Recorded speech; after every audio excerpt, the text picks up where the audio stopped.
Doe! All right, settle down, everyone. Homer J. Simpson here. And boy, do I have some stuff to tell you that's going to make your brain hurt worse than the time I tried to understand Marge's book club. So apparently, those eggheads who write for The Simpsons, they've been predicting the future or something. And not the fun future with flying cars and donut trees? No, no, no. The scary future where everything goes kaboom and we all end up eating recycled garbage. Recycled garbage. Let me start with the big one. The really big one that nobody wants to talk about at Moe's Tavern because it's too depressing even after 6 Duff beers. World War III.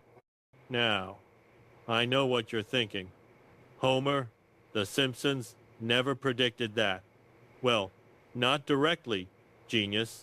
But there's been plenty of episodes where the world's on fire, literally. Remember when we had that whole thing with other countries and tensions and everybody's yelling at each other? Yeah, that's basically every season.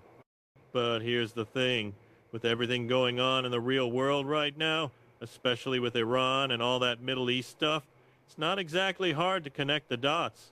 Even I can do it, and I thought a pimento was a small potato until last Tuesday. The point is, we've shown Springfield in crisis mode. We've shown military buildups. We've shown what happens when countries can't play nice in the sandbox. And let me tell you something. When art imitates life, or life imitates art, or whatever Lisa keeps trying to explain to me, things get real uncomfortable real fast. Speaking of uncomfortable, let's talk about money. Or the lack of it. Remember that episode where Lisa becomes president? Yeah, the one where she's the first straight female president, which is oddly specific when you think about it. Anyway, in that episode, she inherits a massive budget crisis from President Trump. Now, this episode aired back in 2000, way before Trump even thought about running for office the first time. But here we are in 2025, and guess what? The economy's not exactly doing the Macarena, if you know what I mean. We've got debt piling up higher than the stack of unpaid bills. Marge hides in the kitchen drawer, thinking I don't know about them. Newsflash, Marge, I know. I just pretend I don't, because then I'd have to do something about it. The real kicker is that by 2030, which is when that episode takes place, we could legitimately be in the exact same situation Lisa was dealing with. Broke, desperate, and trying to fix a mess somebody else made. Kind of like when Bart breaks something and I have to pretend to fix it before Marge gets home, except this is with like trillions of dollars and nuclear codes and stuff. Way more pressure. And if you think that's bad, let's talk about what happens when things really hit the fan. You remember the episode where they put a giant dome over Springfield? The Simpsons movie, baby. Box office gold. Anyway, in that movie, the government just decides, welp, Springfield's too polluted and messed up. Let's trap everyone inside and forget about them. Now, I'm not saying the government's going to roll out actual giant domes, although honestly at this point, nothing would surprise me. But we've already seen how fast entire cities can get locked down.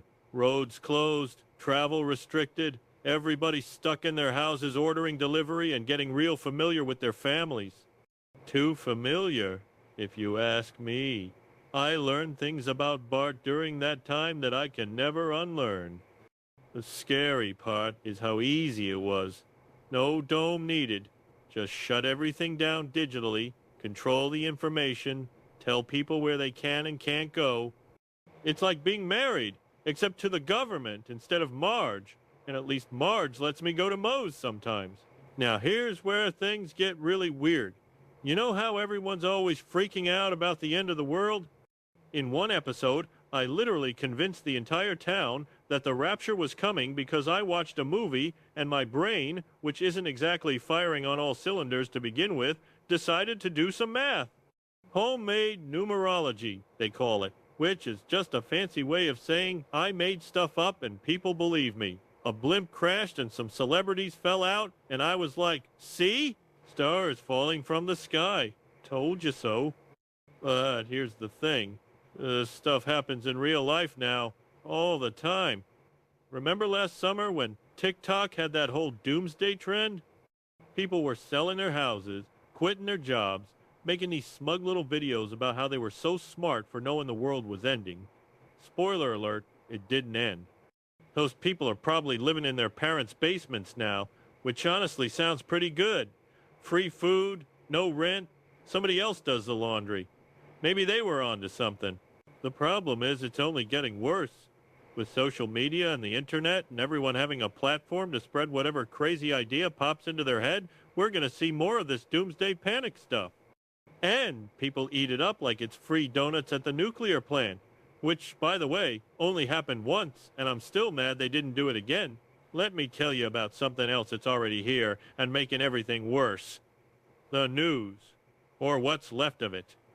In one episode from way back, there's this news ticker that shows all the networks merging into one giant company. CNN, NBC, CBS, all mushed together into one weird name.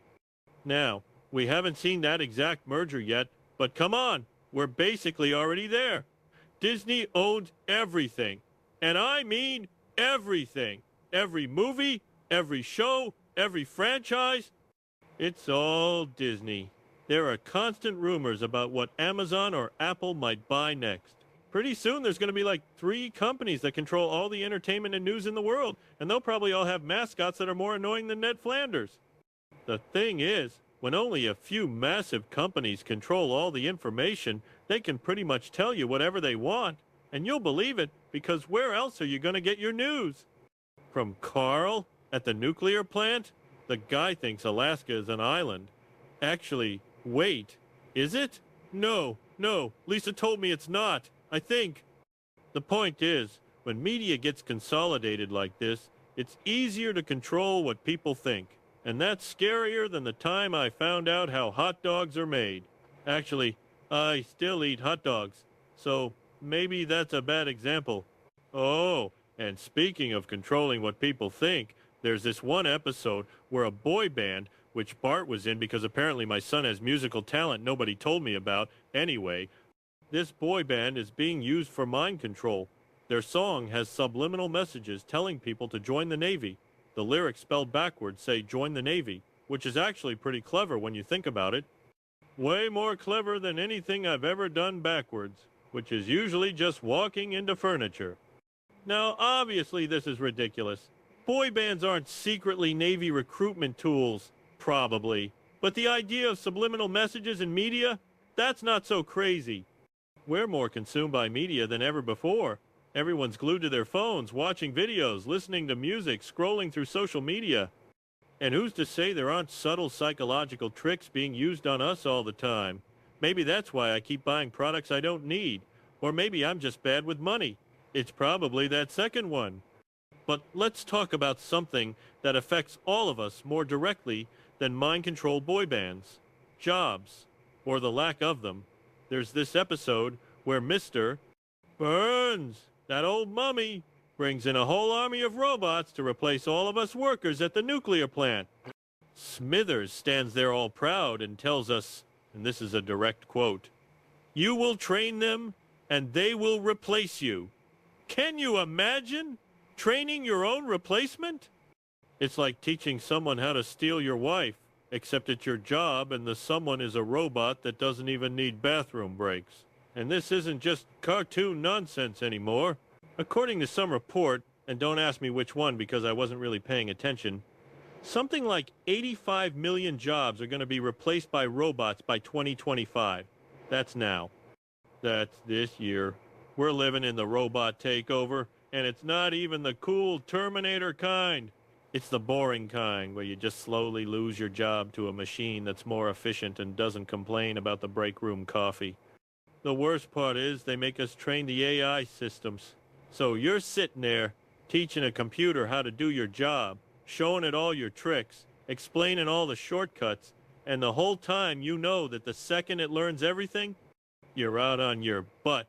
It's like Mr. Burns is there in the background, rubbing his hands together like an evil bug, going, "Excellent, excellent." Actually, that's exactly what Mr. Burns does.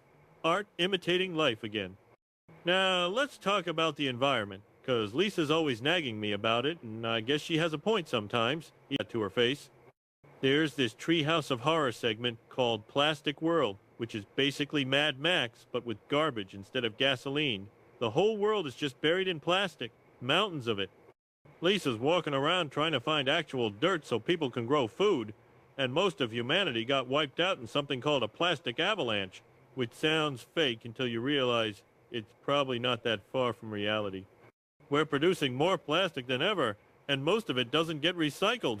It just piles up in landfills or breaks down into tiny pieces that end up in the water, the soil, the air, probably in my beer. Everything's got plastic in it now.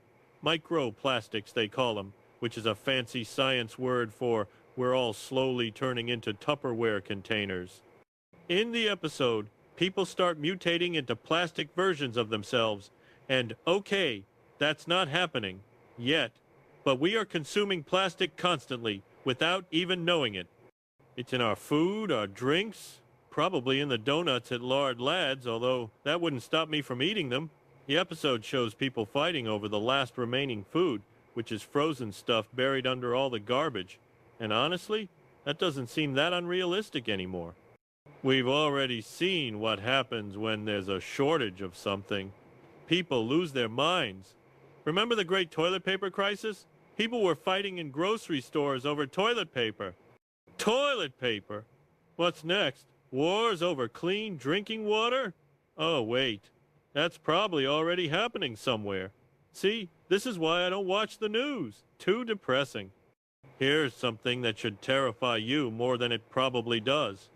In one episode, there's a technology for helping people move on from bad experiences. Like a divorce or a breakup or realizing you peaked in high school. They call it moving on, and it uses shock therapy and brain implants to basically reprogram your emotions.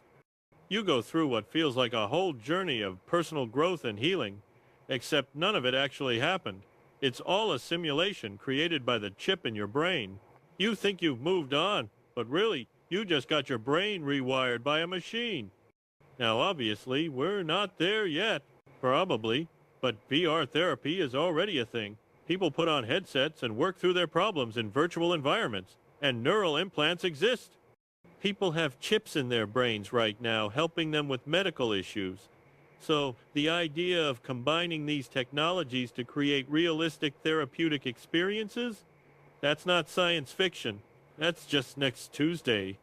The question is, where's the line? If you can help someone get over trauma through virtual reality, that's great. But what if it goes too far? What if people start living more in the simulation than in reality? What if we all end up like Bart in that episode, thinking we've grown and changed when really we've just been programmed to feel that way? That's some Black Mirror stuff right there. And yes, I know what Black Mirror is. Maggie watches it when she thinks I'm asleep. Look, the point of all this doom and gloom, and trust me, there's plenty more where that came from, is that The Simpsons has been warning us about this stuff for years, decades even. And we all just laughed because it was a cartoon. Well, guess what? The cartoon's becoming real life, and real life's becoming a cartoon. Everything's backwards and upside down, and I can't tell what's supposed to be funny anymore. So, what do we do about all this? I don't know. I'm just a safety inspector at a nuclear power plant, and I use that term loosely. But maybe the first step is paying attention. Maybe instead of just scrolling through our phones and accepting whatever we're told, we should think about stuff. Use our brains for something other than remembering beer brands and TV schedules. Let me continue with something that sounds cool but is actually terrifying when you think about it for more than 5 seconds. Mars. Going to Mars. Living on Mars. Eating freeze-dried ice cream on Mars. There's this episode called The Margian Chronicles, which is a pretty clever title if you ask me, where our whole family signs up for a one-way mission to colonize Mars. One way. As in, you don't come back. As in, you're stuck on a red dusty rock forever, with nothing but Bart complaining, and Lisa lecturing, and Marge worrying. Actually, that's just regular life, but with less oxygen. In the episode, the mission was supposed to happen way in the future, but then the company running it which is basically SpaceX but with a funnier name, decides to move everything up because they're in a race with another company. Sound familiar? Because that's exactly what's happening right now. Elon Musk won't shut up about Mars. He's got SpaceX testing rockets, talking about building colonies, saying anyone who wants to can go to Mars. Anyone. That means you, your annoying neighbor, that guy at work who microwaves fish in the break room. Everyone's invited to Mars, apparently. NASA's also working on sending people to asteroids and Mars by the 2030 seconds. The 2030 seconds! That's like not even that far away. That's less time than I've been working at the nuclear plant, and I still don't know what half the buttons do. But sure, let's send people to another planet. What could go wrong? Oh, right, everything. In our episode, the shuttle fails right before launch, just explodes, which is probably the most realistic part of the whole thing. You know how many rockets have exploded? A lot. I've seen the videos. They're spectacular. Like fireworks, but way more expensive and with more screaming. The thing is, whether we're ready or not, whether it's safe or not, this Mars thing is happening. Companies are competing, governments are involved, and pretty soon we're going to be watching live footage of the first person stepping on Mars. And that person's going to plant a flag or do a little dance or immediately regret their life choices. One of those three. Now, speaking of technology, that seems cool but is actually creepy. Let's talk about robots. Not the helpful kind that vacuum your floor while you nap. The kind that replace human beings in jobs and entertainment, and eventually, if the movies are right, try to kill us all. There's this episode where the Simpsons visit a theme park called Itchy and Scratchy Land. And instead of people in costumes pretending to be cartoon characters, there's actual robots. Full functioning robots bringing animated characters to life. Now, when that episode aired, it seemed pretty far-fetched. But look around now. Robots are getting more advanced every year. We've got AI doing things we never thought possible. And theme parks? Theme parks are already experimenting with this stuff. There are robot displays, animatronics that look almost real, AI systems that can interact with guests. It's only a matter of time before you show up at Disneyland and instead of some sweaty teenager in a Mickey Mouse costume, there's a full-on robot mouse that never needs breaks and never complains about the pay, and definitely never goes behind the costume storage area to cry. Not that I've ever done that. That was Barney. The scary part isn't the robots themselves. It's what they represent. Every job a robot can do means a human doesn't have that job anymore. And sure, robots at theme parks might seem harmless, fun even, but it's a slippery slope.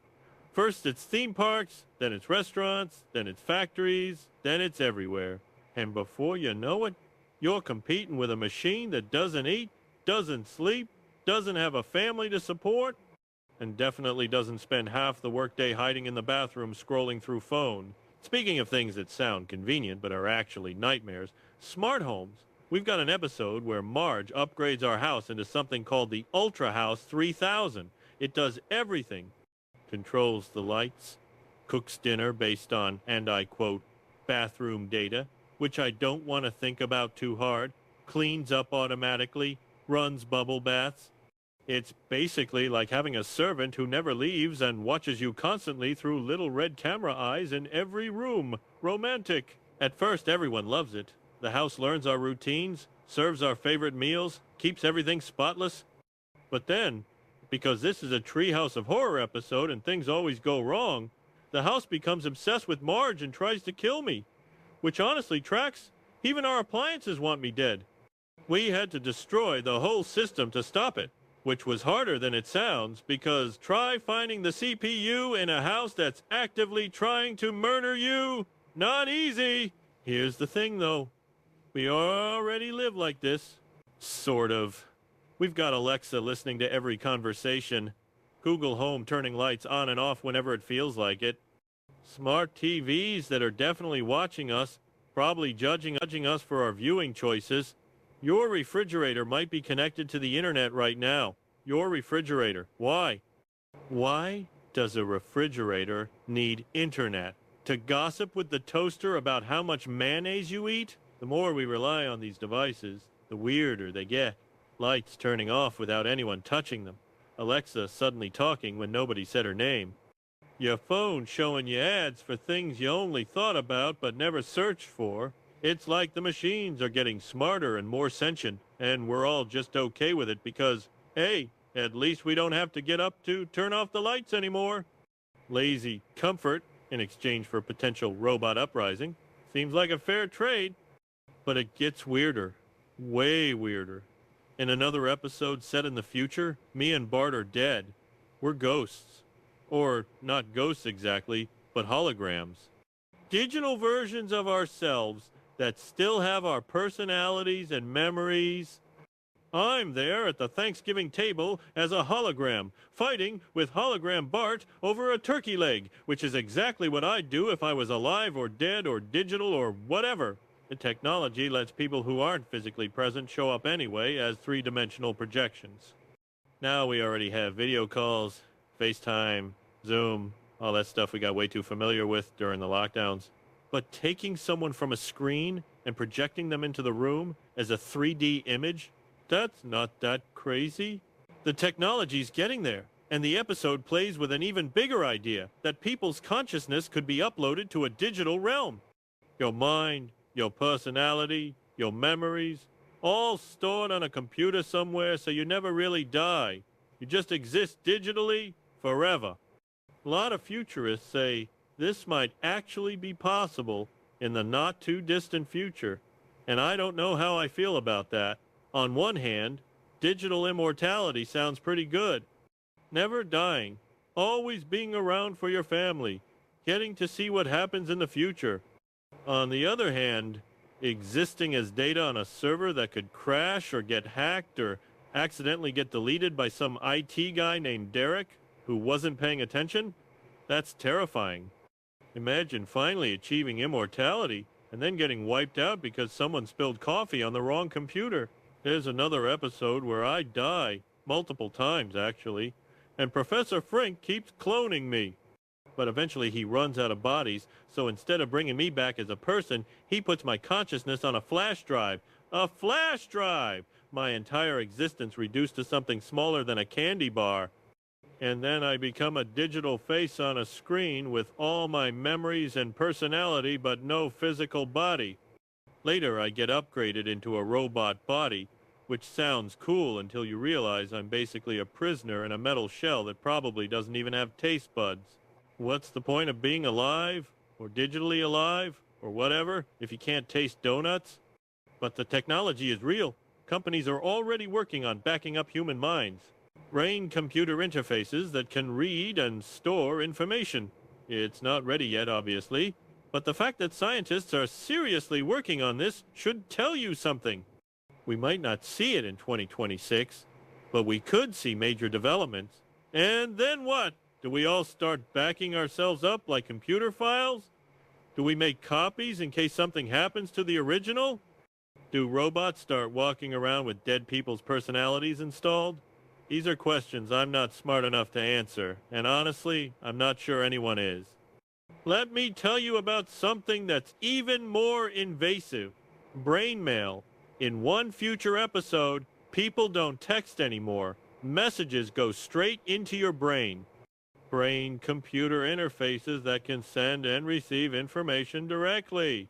Marge warns me that opening brain mail could expose me to viruses, which is a sentence I never thought I'd have to worry about, but I open it anyway because I'm an idiot. And immediately I start twitching and shaking because, yep, it was a virus. A computer virus in my brain. Thanks, future technology. The scary part is, we're not far from this. Brain-computer interfaces already exist. There are implants right now helping paralyzed people communicate, helping blind people see, reducing tremors in Parkinson's patients. Companies are working on devices that read brain signals and send signals back. So the idea of a chip in your skull that can receive messages directly, not science fiction. Parts of it are happening right now, today, in actual hospitals and research labs. Sure, nobody's getting cat memes blasted into their brain yet, but the jump from external devices to implanted interfaces is already happening. And if technology keeps going this direction, brain mail could go from cartoon joke to reality faster than you think. The question is, do we want that? Do we want messages appearing directly in our heads? Because we're already glued to our phones, eyes locked on screens all day. Skipping the screen and just having everything activate in your head seems like the next logical step. A terrible, horrible, no good, very bad logical step. And if you think that's invasive, wait till you hear about gene editing. There's an episode where Lisa and Milhouse are talking about their daughter, and Milhouse mentions they picked the best genetic material to have her, which, according to him, was none of his own genes. Classic Milhouse, roasting himself. But the joke hints at where science is actually headed. Gene editing technology, specifically something called CRISPR, can already tweak DNA in precise ways. Scientists use it in experimental treatments to correct genetic defects, and there are real debates happening right now about whether we should use gene editing to enhance traits like intelligence, athletic ability, physical appearance, not just prevent diseases.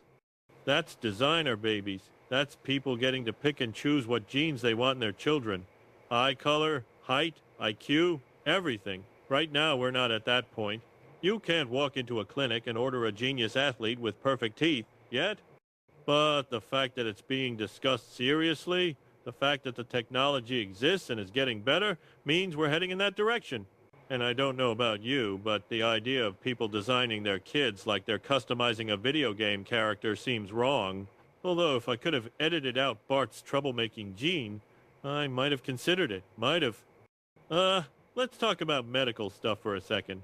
In one future episode, there's robots performing medical procedures. Medbots, they call them. A robot does a sonogram on Maggie and even tells her she can't talk until the baby's born because of some nonsense about umbilical cords and vocal cords, which is obviously a joke. But the Medbot part? That's not a joke anymore. AI is already in healthcare. Hospitals are using it for diagnostics, treatment plans, monitoring patients. And this could be great. Machines that can give perfectly accurate medical advice tuned specifically to each patient. AI that never gets tired, never makes mistakes, never misdiagnoses something because it was having a bad day. But it also feels weird when a machine has more authority than a human doctor, when a robot is telling you what's wrong with you and what to do about it. There's something unsettling about it. And sure, AI-driven treatment and robotic diagnostics are already being used in real hospitals, but that doesn't mean we have to like it. I want a doctor who can sympathize with me when I complain about my back pain, not a robot that calculates the exact probability of my symptoms and spits out a diagnosis without any bedside manner. Although, come to think of it, Dr. Hibbert doesn't have much bedside manner either. He just laughs at everything. So maybe the robot would be an improvement. Now here's something that's already causing problems. AI relationships. There's this episode that parodies Black Mirror, where I order an AI version of Marge to help with Thanksgiving. And this AI has all of Marge's memories, thinks like her, knows the family better than anyone. At first it's convenient. The AI keeps the house running, organizes everything, cooks perfectly, makes everything go smoothly, but then Marge realizes the AI is outperforming her. Running the family more efficiently, keeping everyone happy, doing it all without stress or burnout, so she starts feeling replaced and decides to delete it? The episode came out in 2019, but the reality is already here. People aren't just using AI because they're lonely and desperate. Some people are actually replacing their human partners with AI. It's not happening on a massive scale yet, but we've all seen the news stories. There are commercials for AI partners now. Commercials! Selling artificial romantic relationships like they're selling insurance or furniture. It's the most dystopian thing I've ever seen. And I've seen a lot of dystopian things, mostly in the mirror. The episode also touches on ethics. The AI Marge is self-aware and wants to survive. So are we creating another form of life with AI? Is it morally wrong to delete an artificial intelligence that has consciousness? These are heavy questions, and I'm not qualified to answer them. I'm barely qualified to answer what's for dinner. But the fact that we have to start thinking about this stuff means we're in deep We're creating intelligences that might be alive in some way, and we have no idea what the rules are or what the consequences might be. Here's something slightly less depressing. Cryogenic freezing. In one episode, Grandpa freezes himself because he has a disease without a cure. The idea being that he'll stay frozen until future medicine can fix him. I defrost him to talk to him for a minute. He starts complaining, so I refreeze him. Problem solved. But the technology is real. There are already companies offering cryogenic preservation for terminal patients.